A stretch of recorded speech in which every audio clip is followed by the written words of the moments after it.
Hi friends, నేను మీ doctor GSA చౌదరిని మాట్లాడుతున్నాను. ఈరోజు మన టాపిక్ బర్డ్స్ని మనం పెంచుకోవచ్చా, దీనివల్ల ఏమైనా హెల్త్ ఇబ్బందులు వస్తాయా అంటే, యాక్చువల్లీ బర్డ్స్ని పెంచుకోవడం వల్ల బర్డ్స్ డ్రాపింగ్స్ ఉంటాయి కదండి, దాంట్లో ఫంగస్ అనేది గ్రో అవుతుంది అనమాట. సో బర్డ్స్ ఉన్న దగ్గర ఫంగస్ కొంచెం ఎక్కువ ఉంటుంది అనమాట.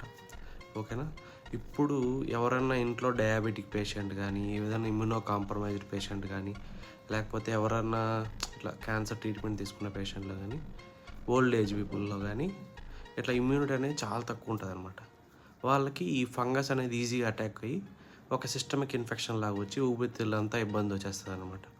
సో ఇట్లా వర్నరబుల్ పీపుల్ ఉన్నప్పుడు మాత్రం బర్డ్స్ అనేది పెంచుకోకూడదండి. మిగతా వాళ్ళు పెంచుకున్న ఇబ్బంది ఏం లేదు.